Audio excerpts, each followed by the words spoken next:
and Chris J. And we're so grateful that we have this morning as our special guest, and I'm hearing a lot of popping and so on. I don't know if it's the air condition or...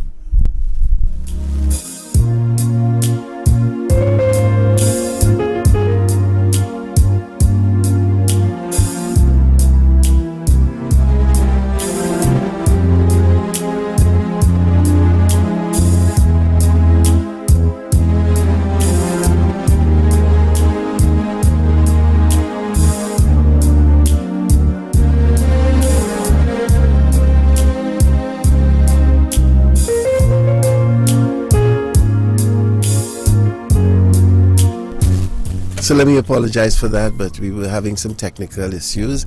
I suspect it had to do with someone who went to the Queen's Royal College who is... Don't try and sabotage this interview. Do not try and sabotage this interview. But the person who's dealing with all of the technical issues seemed to have gone to that school. Good morning, Mr. David Simon. A special good morning to you and all of your listeners, both nationally and internationally. I just learned something, that you were a student of QRC. Yes, I attended Queen's Royal College. I'm still a student. Once you're at the school, you're still learning. So we're always learning at Queen's Royal College. I am being ganging up on me here this morning. Most definitely. Somebody told me that you came from Grand Riviere. Yeah, actually, I was born in the country, in Grand Riviere, in the rural district of Grand Riviere. I attended Grand Riviere Anglican School.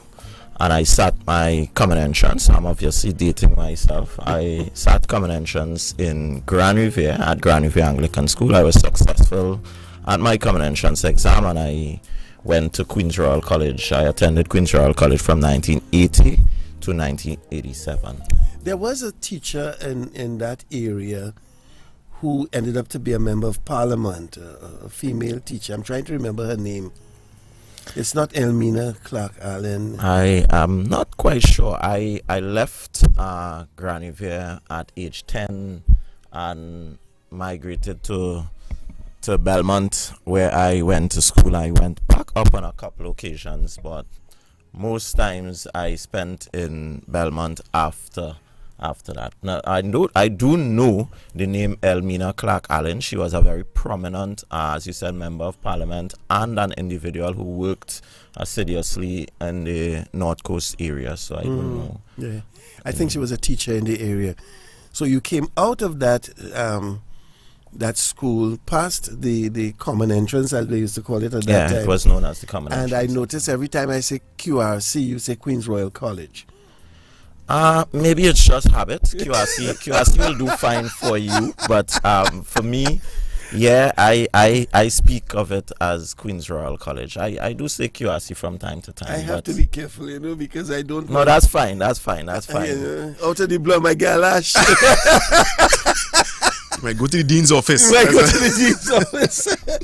But the school has been a prominent fixture in the landscape of education in Trinidad and Tobago for many years, and has provided us with a lot of intellect. Can you recall for us some of the more prominent people who came through the corridors of that school? Well, QRC went way back to 1857, and then in 1859 we were the QCS, and then 1870 we became Queen's Royal College. I mean, it is almost unfair for you to ask me to name some of the prominent individuals, because so many names are going to be left out. But I mean, I cannot speak about Queen's Royal College without speaking about Dr. Eric Williams, yes, CLR James, and you have so many, Carl Hudson Phillip, you have in the areas of sport, Edwin Skinner, Motley. Wendell Motley went to Queen's Royal College, and he, in the area of academics, is a well-known economist, is known worldwide for his work in economics, as well as individuals such as Roger Gibbon, Derek Murray, Boti Rari.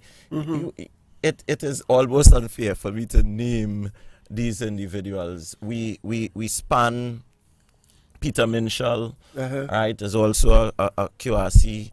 Old Boy. You also have, even now in the modern times, Richard Thompson, our Olympian. You have Valmiki Maraj, who is a new name in culture on the scene. We have it all in every single I've given area. you the opportunity. Go ahead. Go ahead. Well, I noticed you mentioned Chris J. Is it because he was not a stellar student in Once you've passed through those halls, stellar is so Good much answer. part of your Good character. answer. Good answer. So that Christian also qualifies, and He and qualifies. truly, by association? definitely not. Truly, allow me to say that at Queen's Royal College, we have quite a lot, and we have to be thankful to God, our Maker, for providing us with our rich history and tradition.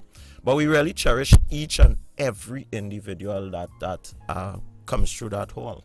It is not about the prominent individuals like Dr. Eric Williams and those individuals who would have established themselves. It is about the quality of the young man that passes through Queen's Royal College. And for a while, we also had ladies at QRC, young ladies at QRC. I want to go to that, but before I go there, we're talking about the quality of young man that comes through the corridors of QRC. Your school started in the Port of Spain area, nearly in downtown, because in in Prince Duke Street, and Duke and Prince Street area. yes, and then it moved to Lord Harris Square area. Yes, it was there for a brief moment, and then to Princess and then Building to the Princess grounds. Building. Yes, and then to the location that we are now at around the Savannah. And during that time, it was strictly a school that focused on the development of young men.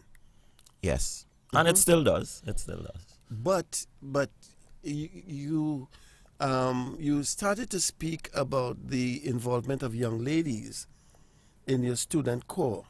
Let's talk about that. What caused that decision?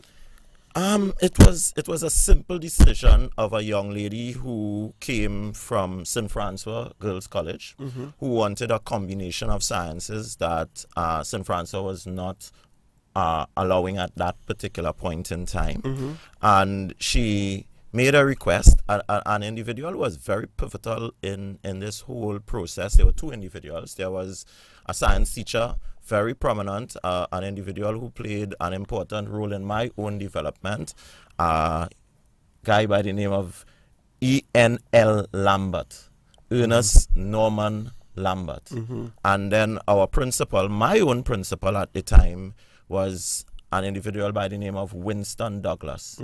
So the request was made of Queen's Royal College, and QRC, being the pioneering institution that it is, had to be brave. We had to approach the Ministry of Education and make this special application.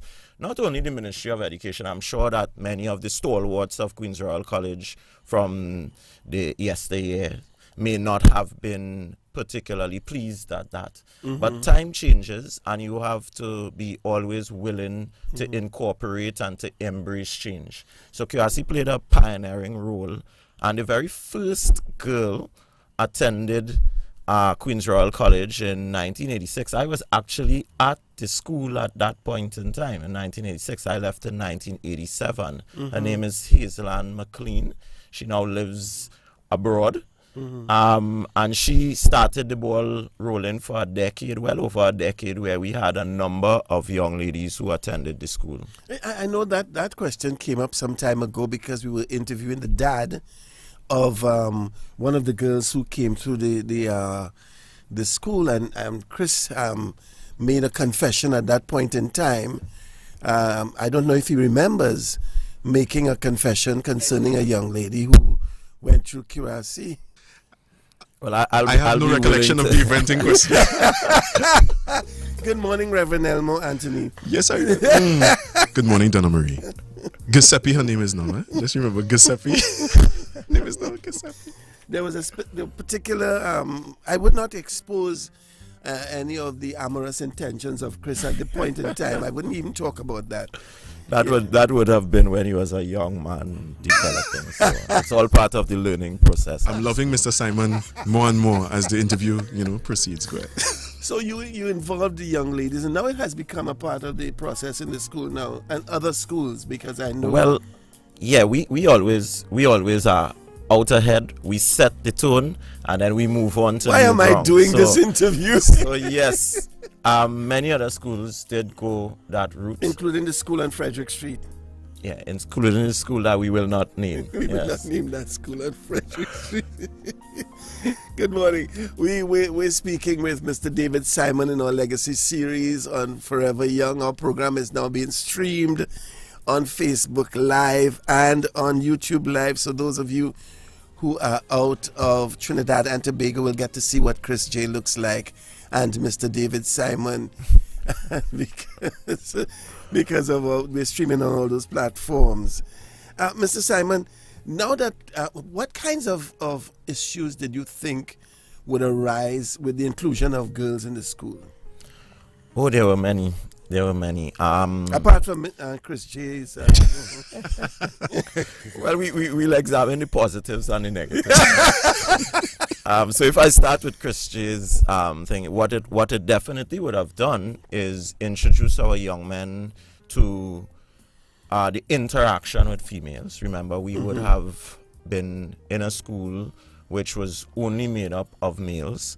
The interaction, the male-female interaction is key for the development of our young men. So though we started with one, and then the other year we added another one, so there were 2 girls. Over a period of time, there were as many as 20 girls in Queen's Royal College. And the young men would have had to learn how to interact with these individuals. So it did play a pivotal role in that development. But in terms of the females, it brought an added dimension, most definitely. If you go back in history, you'd recognize that women's voices have always been submerged. Women have fought for the right to be able to express themselves.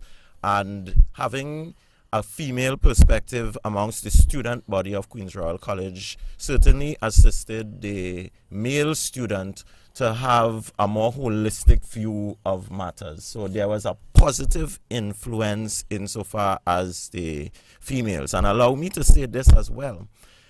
Girls and boys learn differently. Boys are more into the practical aspect. You have to the activity-based type learning. Females are far more settled earlier on, and they are able to function far better in the more traditional forms of learning, which is what prevail in our schools in Trinidad and Tobago. So many of the females also brought a work ethic in terms of how they operated that assisted our boys in terms of settling down there as well. So that gives value, in fact, to the co-ed process of education. Definitely, once you have the facilities. Now let me just say, because someone may wonder, then why did it stop? It stopped primarily because it was becoming so popular. Now girls were actually coming and applying to Queen's Royal College when they had their own options available at their schools. So we had larger numbers, and we simply did not have the facilities, because even to have a bathroom dedicated to the females, the females used the female bathroom of staff members. Then we also had the challenge, as they grew in numbers, rightfully so, their demands for certain things they wanted, for example, to bring out a girls' football team. We were okay with it, but then I'm okay with it. Yes, where do they change? Those were the types of realistic problems that we started to encounter in terms of the limited nature of the facilities. Now, I was not at the helm then, but the decision was made that they are going to discontinue that practice at the college. But you feel as though sometime in the future you may revisit that decision? Very good question. I certainly will not be revisiting it, simply because when we look at what is taking place right now in our society, we must admit that in our educational landscape, the females are ahead at this age when compared to our young men. That speaks to then institutions such as ours ensuring that we provide a space for our young men where they can develop in a particular way and they are able to produce academically at certain levels. So to reintroduce right now girls into Queen's Royal College, it means therefore that a number of young men that the school traditionally would have been established for will be displaced. That is the reality of the situation. I hear you, but I still feel as though the challenge of having that competitive environment in the school may assist some of the young men that are there. Well, let me just say that the competitive element is there. It is there now because academically we have been improving steadfastly. So that drive and that belief and that competition amongst the boys, that is there. And the way in which education is developing, the use of technology, etc. The classroom now is just a physical space. Yes. You have to look at the concept of the broadening of the audience. So it's possible for us to have girls in QRC without them not physically being there through the technology now. And I want to go there because of our digital environment and the future ahead of us in terms of digital learning. And so do you see then that flattens it out for our young people? Anywhere in Trinidad and Tobago now, a child can attend your school without it? That is an excellent question. Do I see it flattening it out? In the future, yes. Not at present. Because the difficulties are... That's a whole other discussion because you're talking about the economic factors, class issues. We must be honest and we must recognize that there are individuals who are being left behind in this process. So I am not sure right now it is flattening it out, but this pandemic has thrown us into the deep end of the swimming pool. It is either we swim or we drown. I think we are doing a pretty good job. At times we are just paddling and treading water and keeping our grounds, but in other instances we are swimming, and the paddling is the first step of learning to swim in any case. So eventually we are going to swim, and we are going to incorporate every aspect of the digital world that will be necessary to allow our people to compete on the world stage. But we must be honest and recognize that right now we are going through the teething process and there are growing pains, and there are young men and women who are being left behind. How did you deal with the immediacy of this response that you had to have for the pandemic, given the fact that most of our education system was not literate, not necessarily prepared for students to deal with e-learning and all of that? Are you sure you didn't go to QRC? Because your question suggests that you spent some time at our institution. Did you at least pass through there at any point in time? I didn't even make a shortcut. He has spent some time around someone who has been. It seems so. So am I to assume that this line of questioning is as a result of osmosis? It could be, yes. I actually attended the San Juan government lateral influence. No, and I want to, just before I answer your question, I want to take the opportunity to drive home a point about that, because it means that San Juan government should be proud of you and other individuals. I want to make the point that all schools are good schools. All schools have the capacity of developing people who will make Trinidad and Tobago and ultimately the world a better place. So although we are joking and we're speaking about QRC in a very positive light, I think that all principals should think that their school is the best school on the face of the earth. Absolutely. I certainly do believe that about Queen's Royal College. I mean, and I'm lucky in that God has been good to us. We have had a rich tradition where that is concerned. Well, I know that for a fact because a lot of the people who came, the scholars who came out of the San Juan Government Secondary School, did their A-levels at Kurasi. You all were willing to accept them. And we still are. We still give that opportunity to individuals. I know even who come recently from those you schools. had Mr. Malchan, Yes. who is now on the student council at UE. Yeah. And We he came out of San Juan when we Government look Secondary. when we sit and we look at our intake of sixth formers, I am very mindful of where I came from. I'm very mindful of the journey from Grand Riviere to Port of Spain, and being afforded and being lucky enough and being blessed to lead one of the most prominent educational institutions in the Western Hemisphere. So I am very aware of that, and we take that into consideration when we look at our intake into sixth form. But let me go back to answering your question. You asked about the technology and how we were. How you dealt with it. Yeah, we were very lucky. We were very lucky in that we had a PTA, or we have a PTA, a very vibrant PTA, and we had a past president, Mr. George Ward, who was a strong believer in the use of technology. So we did not have it fully established, but we were on the verge. We were having discussions about the Google Suite and the Google Classroom and that sort of thing. So that we were on the verge with the know-how, with the personnel who could have assisted us.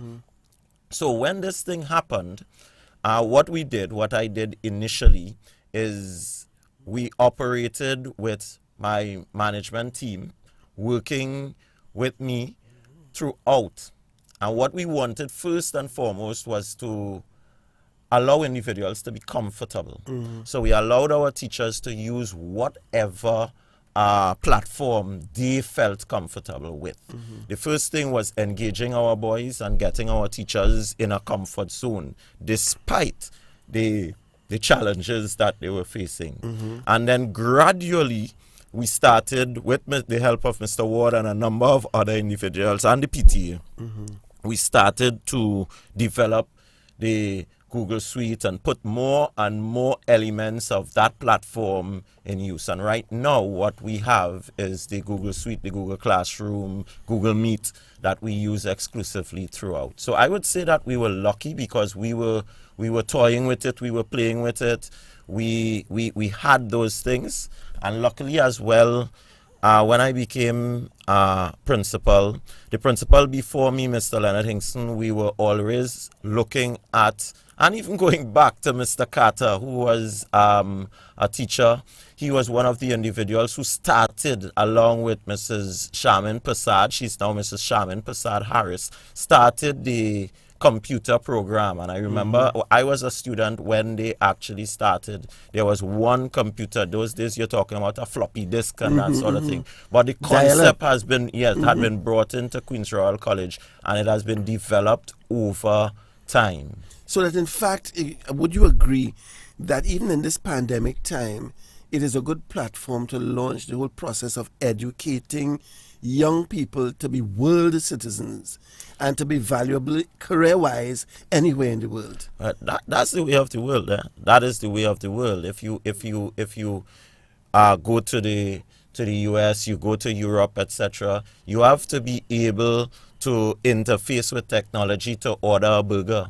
In Dubai, you're talking about taxis that are powered, no longer need a driver. You have apps to do certain things. So that is the way of the world. We have no choice, really. And we are going to be guided by technology, and technology makes the world a smaller place. And if we are to find our own niche as a nation, we certainly have to invest in this, and we have to develop our citizenry to ensure that they are able to interface with technology. And not only to interface, what is important is we need innovation. We are capable of being innovators. And this is what we want our young men and women to understand, that they have the capacity within our limited system to be innovators as well, and to be able to establish apps, etc., that can be boasted that it was developed by indigenously Trinidadians, people of Trinidad and Tobago. The late Ainsley Mark was one of your past students and past head of the student alumni. You have a strong alumni. How important is that to you as a principal in growing the school and managing a school? Yeah, that is very important. You call the name Ainsley Mark. Ainsley was the head of the QRC Foundation. I don't think he was ever he was never the president of the QRC Old Boys Association. The QRC Old Boys Association and other organizations such as the Foundation and the QRC PTA, they play a pivotal role. And I want to acknowledge that I am lucky. Again, we maybe do have to give thanks to God for having those types of support, because the QRC Old Boys Association, the QRC PTA, now we also have the QRC board, the parents of the college, they play a pivotal role, so that stakeholders' contribution, that will be very, very important in the success of any school, because as teachers, we cannot do it alone. We sit back and we look at the Ministry of Education and we look at the government of Trinidad and Tobago, whoever it may be at the time, they can't provide it on their own either. Historically, I don't know that many individuals know that the science block in Queen's Royal College, that was a block that was funded by the Old Boys. So the Old Boys have always played a pivotal role in financial and other contributions, because I don't want people to feel that the contribution is only on the financial and having counseling from these individuals being made available. I want to take the opportunity to just publicly point out two young men that, well, I will call one young. He's not so young, Mr. Frank Dolly. Don't know if you know the name. So young. Yes, he's not so young, but he's young at heart. Yes. Right? And there's another younger one who trained under Frank, Mr. Johanse Ayodike. I have these individuals at my, I would say, almost beck and call. They're two psychologists that I can call and say, I have a young man facing these issues. He's unable to pay. I make that known right up front. And that does not change what is available to them. We have that in all facets of life at Queen's Royal College, Which is and we important. are able to call upon it. It's important for the community to find itself contributing to the education, not the schooling, the education of the young people in that community. Yeah, and I want to take this opportunity, I want to take this platform to not only suggest that of Queen's Royal College, I want to suggest that all of the professionals out there who have been blessed, who have worked hard, who have been lucky to be successful, what you do need to do is to reach out to the school that you came from. Whether or not that experience may have been the best one, you know, because there's some people that, I am sure that if you go through Queen's Royal College, even our school, there may be one or two individuals who may not have had the best experiences.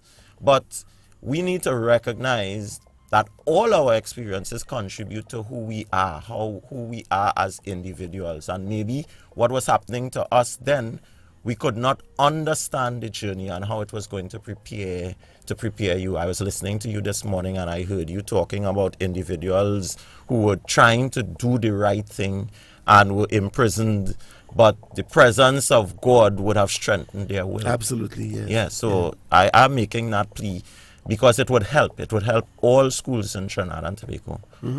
And I endorse that. I want to go back to the question of inclusion in the school.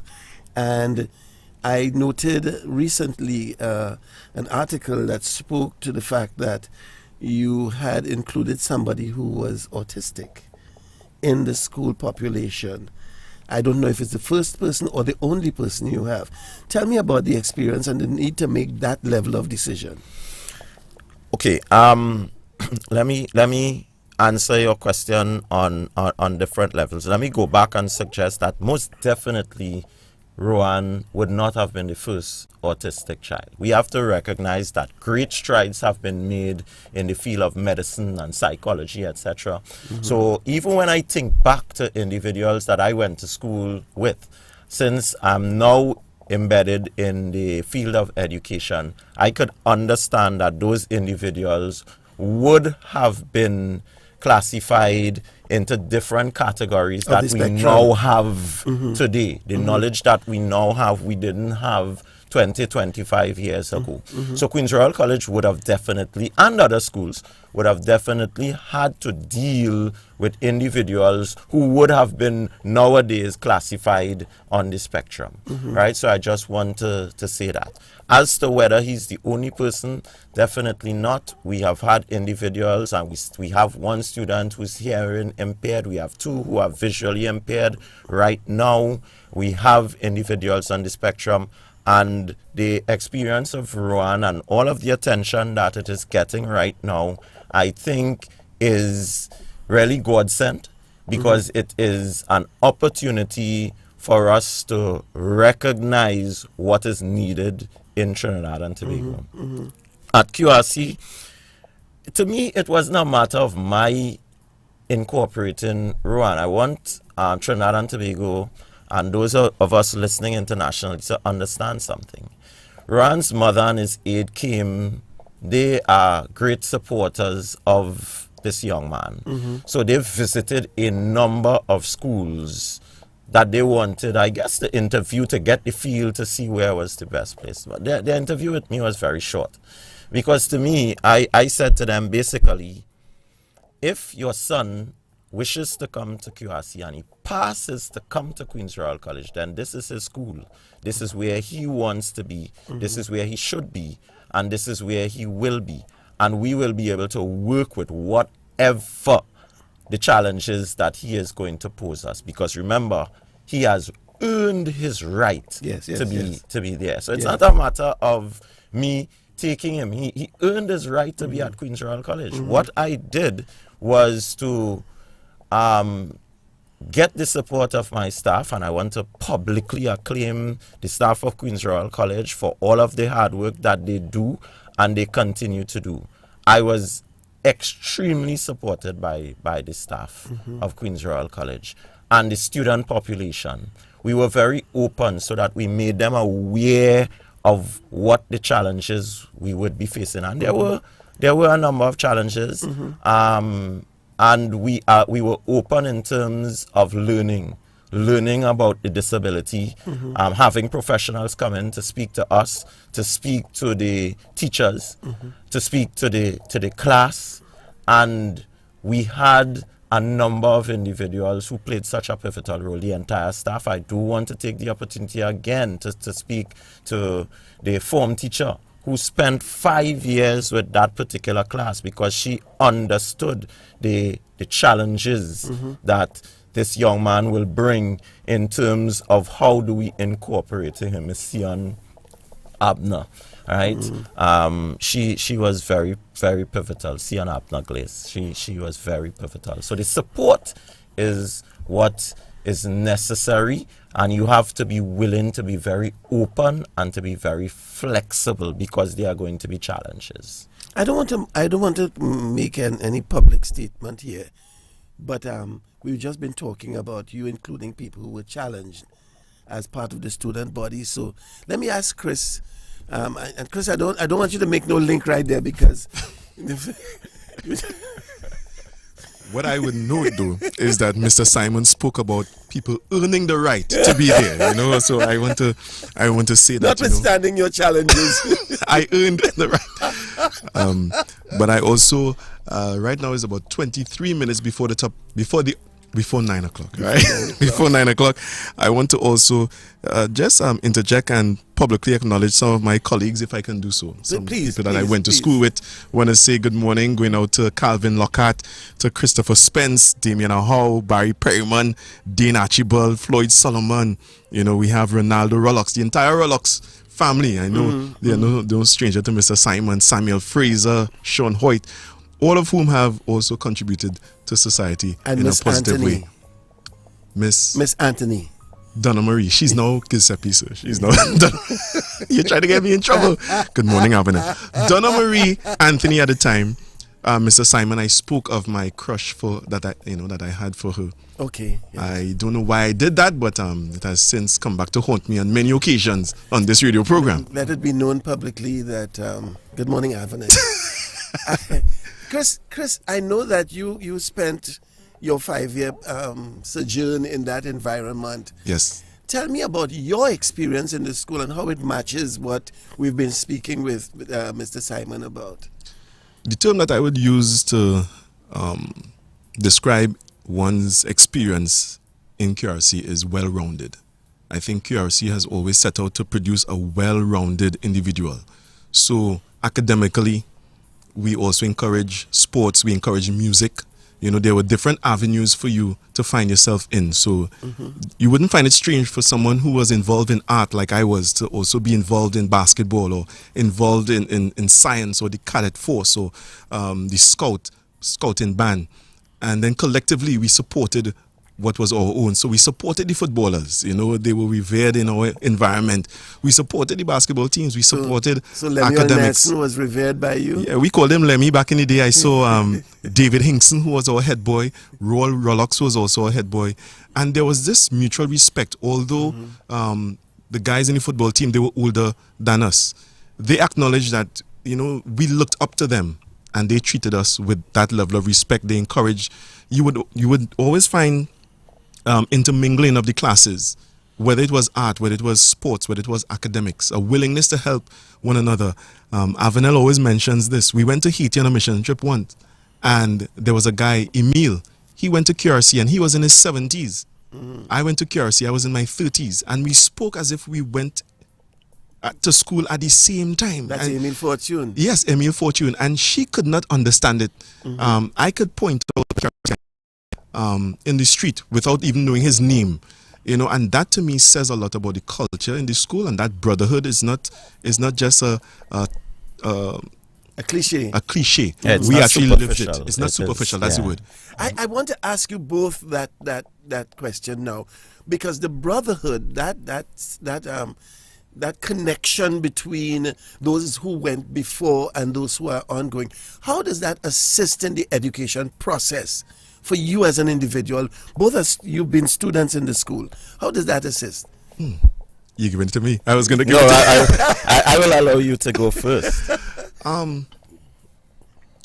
We sometimes underestimate the power of being close to something or close to someone in terms of being able to extract something positive out of them. We live in a society where we might see something is wrong, but we want to deal with it from afar. Proximity is very important, and I think what QRC has allowed me is to be connected with generations that went before, also be connected by generations that are coming up after me. And because of that connection, I have become close to them. And when you're close to someone, it is easier to learn from them. It is easier for them to learn from you. And I think that is something that I have taken from my experience there. Right. So I totally support what was just said. But I want to say that doesn't happen by chance. The history of Queen's Royal College is very important to us. We understand that this institution has played a pivotal role in the development of our country and worldwide. Peter Minshall took his skill and his art to the Olympics, right? And the world marveled at the genius that he is. This is something then that is close to us. We celebrate that. We speak about it. So new students coming in, you understand that you are royalian. We talk to you about the history. We let you know what our expectations are. We let you know what the challenges are going to be. we understand that when you make mistakes, we need to have some form of discipline, but ultimately development is what is important. So just as Christianity, just as the fact that as Christians you are going to come under attack, but you have to believe and stick to what you believe. This is what we say to our students. Yeah, you are going to come under attack, but you should know what the school, what the institution has bred in you, what we expect of you, what we believe you are capable of. And we all are going to make mistakes. We all are humans. So you are allowed to make mistakes to grow within a loving environment. And I think that is what really makes the difference in terms of Queen's Royal College. Professor Ian Batiste told me some time ago that knowledge is not power, but networking is. I'm listening to Chris talking about the brotherhood, the way that you'll be able to connect with people. Do you see that there's credence in that statement, given the experience of QRC? I just want to broaden what the professor may be saying, right? I would say knowledge is power. The knowledge to network, all right? Because you are going to have to network, and really he is correct. The way the world is going now, leaders are not expected anymore to know everything. In any case, you couldn't know everything, all right? Leaders are now expected to incorporate and to manage individuals with different skills who are going to be able to broaden your network. So I totally agree. And in Queen's Royal College, the networking is very important. That brotherhood is indeed a network that we are proud of. We are really, really proud of. I mean, you asked me to be here at 7:45 on Saturday morning and that sort of thing, and it really isn't anything for me to represent the royalian network, because it is important. It is important that young men, especially in the society that we find ourselves in, they have institutions that they can reach out to and admire and say that I wish to be part of that institution. It is important for young men to understand their responsibility. Far too many women are dying at the hands of men who simply do not understand what is required of them.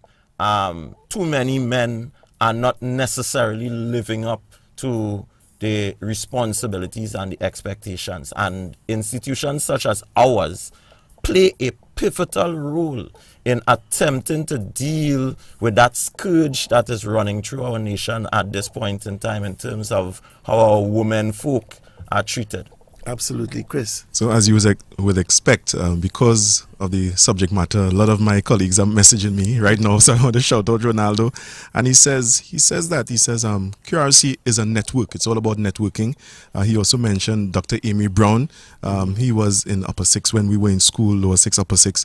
He says, the reality is that many of us, we support in our various fields. We lend expertise, even support other boys and as well as present students. He says you never really leave QRC, you just lose your desk. I think about like Damien Weeks, who left and he came back. He was a teacher at one point in time. He taught for an excellent teacher. Damien was one of my best history students, actually. He was an excellent student. Excellent. He was teacher. all round boy, yeah. Yes, and he is now a pastor. A pastor, yes. Deeply rooted in. And then voices like Kerry Peters, people who have been influential in Trinidad and Tobago in their various fields. Kerry has always been I have to tell you, I have to tell you that my brother, Eric Anthony Williams, is a past student. I know there was a QRC link. You just don't want to that. You sense it. Yeah. Yes. The power of association. Yes, we are also able to sniff that out at any level. So I knew there was a QRC link. So before we start taking calls, I have to ask you a very, very important question. This is a question of national importance. QRC used to host a jazz festival. Schofield Pilgrim played a Schofield Pilgrim, yes, pivotal role in the that. development of Yeah. jazz and music at Queen's Royal Big College. up to Schofield and a lot of the young people who involved in jazz, the Boothman brothers. Yes, QRC. QRC boys and so on. They were encouraged by Schofield. Are you bringing back that jazz? It is going to be, it is something that we are certainly going to be looking at when because we do have to celebrate when we are able to come out of this pandemic and go back to life as we know it. Although we probably are not going to go back totally to life as we know it ever again, because this is it's the new world. Yes, a new world, a changing point. But yes, that has never been something that has been far away. The late Ainsley Mark, as you spoke of, he played a really important role in getting that whole series back up. The old boys have tried to incorporate some aspect of it in a Chef Royal that we do when we do have that musical element to it, but certainly that will be one of our goals. I will hold you to that. I want to say good morning going out to Keith Johnson in England, and he says that he was in QRC for 1 year and he has more connections with fellas in that year than he did, after 6 years at another school that wears old khaki. San Juan Government Secondary. No, another school, around the vicinity of Mukrapo Road. Another college in that vicinity. In that vicinity. In that vicinity, yes. In that vicinity. Yes, let's open the lines and we can take our calls, but we won't be able to, unless you're calling us direct from London or from Mozambique, where some of the QRC boys are. All over the world. We have a QRC teacher. He went to school with me, actually. He teaches in Australia at the moment. Okay. Good morning. Going out to David Berman. Blessings to you. Give us a call. 628-1981. 628-1981. I have a question, Mr. Simon. How do you deal with, because obviously there will be a lot of people that are willing to give back to the school. How do you deal with that? The volume of requests that you might receive, people in various fields that are willing to give back something to the school. How do you handle that? Well, there are really three avenues that could be directed, and I would like to be facing an even greater deluge of individuals willing to give back. Looking for more money. Yes, not just financially, money, but their expertise. Because their expertise, I just spoke about the experience with Mr. Dolly and Johan Ayodike. That is what we are looking for. Time is money, and if you can give us the time, so you can look at it directly through the school. We deal with that. The Old Boys Association, they have their own network as well. And then through the QRC PTA. The PTA is an institution that has grown in strength, and it is a pillar of support to me as principal and to the entire QRC body. When I need to communicate with the parents, I don't communicate with my parents. We have a network set up where I communicate with the PT, and we have a clear network, a core group that's set up to go to a specific class. The PTA has an SMS and messaging system. They also have a Facebook page, and they send out our messages every Sunday. Before we take that call, Chris, I have to ask a controversial question. I'm told that the college had to give up part of its property for the Ministry of Education. It is controversial, and that there are some questions I cannot answer that one. Simply because, not because I am incapable of so doing, but I am a public servant. And I am also guided by rules and regulations. So though the temptation is great, being a QRC boy, being very disciplined, I know what I should and I should not do. And the answer to that question is what I should not provide. Yatas. Good morning, going out to Kailash, Dion Ryan, Eiley Hackshaw, the crewman, Damien How, many of our colleagues. We're going to take the call now. You can take the call 628-1981. Next week is San Juan Government Secondary. Good morning. Good morning. Hello, good morning. Hi, good morning. Good morning. Welcome to the program. You're live on 98.1. Hi, I am the parent of Rowan McEwen. the young man who is autistic. Hi, Deborah. And hi, Mr. Simon. And I had to call because Mr. Simon always tends to simplify a little bit the conversation that we had, and I have to paint it in the light of which, as he said, his Rowan's aide, Mrs. Blaze, and myself, we've been to quite a few schools. But what he doesn't say is that I was told that Rowan would never make it. He would never last a day in secondary school. And when we approached Mr. Simon, it was almost as if it was our last hope. And when we said to him that Rowan was autistic, he just looked at us with a very questioning look like, and? So what's your point? and he said, the words that he said were his words. If your son earns a place at QRC, this is where he belongs. And that is what it's been.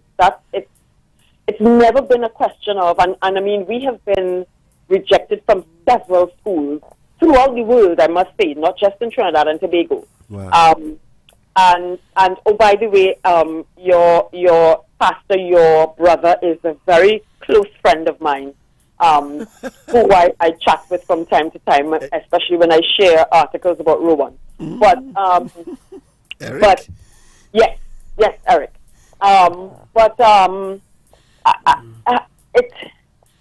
QRC has never said to me, we'll try and see if it works out. It was never that. And so that is a very empowering thing for a parent, an advocate, as well as for the child, because he always feels as if he has a place. So regardless of what happens on the day before, when the next morning comes, he knows that this is where he knows that he gets up, he puts on his uniform, and this is where he belongs. This is where he belongs for the next 5 years or whenever. So much so that Rowan was extremely successful at CSEC, and when it came to sixth form and we didn't know if he would get his selection of subjects, and I said to Rowan, I think we should try another school. It was the first time my child had a meltdown in a long time, because this is where he belongs. And I think that's really important. And you can tell for every single student, that is what is important. It's not just a matter of a school. You really are a blue blood. The other thing is that as a parent, I've never, and more importantly, as his advocate, I've never been sidelined. My voice has been very important. It was Mrs. Blaze and myself who were asked to come in to talk to the teachers before Rowan even came into school, and we have been part of his team, including his form teacher, for 5 years. Every term we would meet, so it has never been a place where Rowan was an experiment, or he was a let's see what will happen.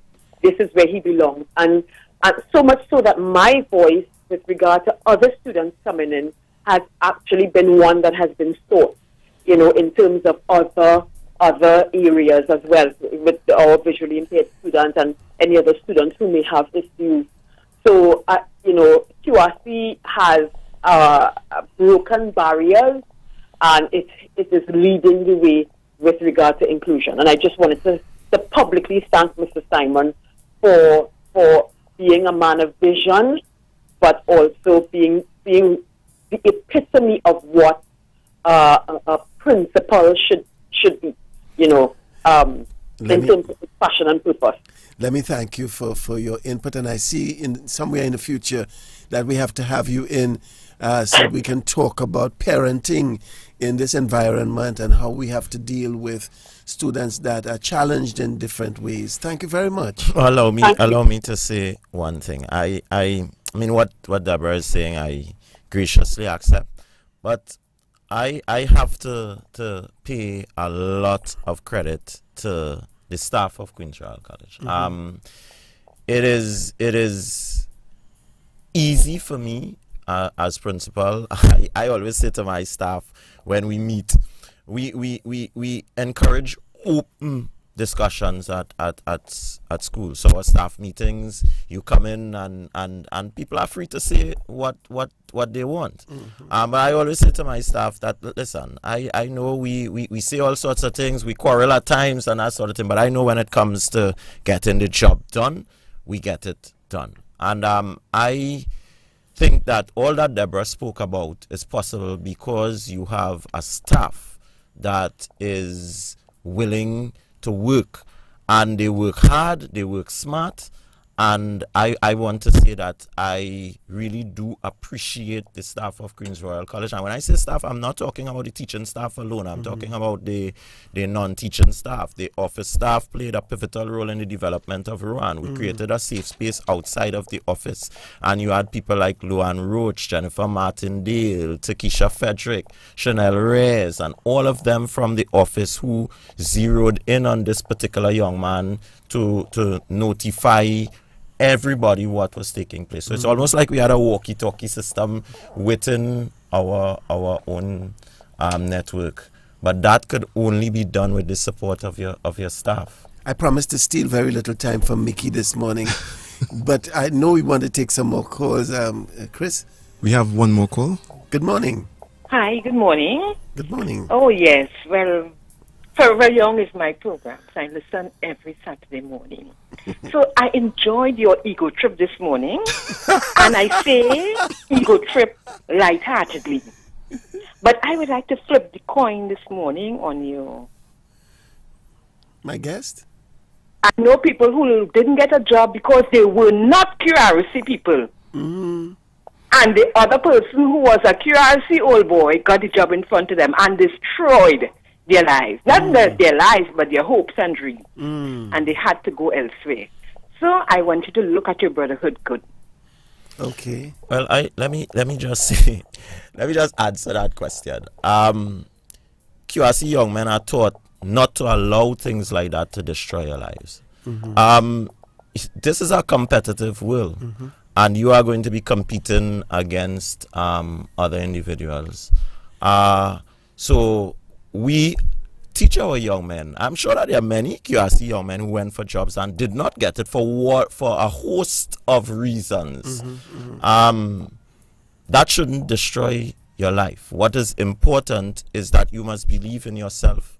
You must have a network of people that believe in you, and that must continue to drive you towards success. The message then to that young man or that young lady who may not have been successful is never give up. Just keep trying, because you don't know what is in your immediate future. I think you have to pick yourself up, dust yourself off, and try all over again. That is definite. I did not go to that school. My nephew went to QRC, actually, Isaiah Brown. And the fact is, we encouraged him. And if he had gone to any other school, we would have encouraged him. Yeah, that is important. Because there's a place for everyone. Yeah. Notwithstanding where you start, the game of education is not measured by the starting point. It's measured by the way you stride through the process and where you end up. Yeah, and I thought that throughout the program this morning, I attempted to bring that across. That though we are talking about Queen's Royal College falls within a network of the education of Trinidad and Tobago. So QRC, QRC is part of a Lego set. The education system with all the schools is a Lego set. You have to put it all together. So if one piece is out, then the entire set is incomplete.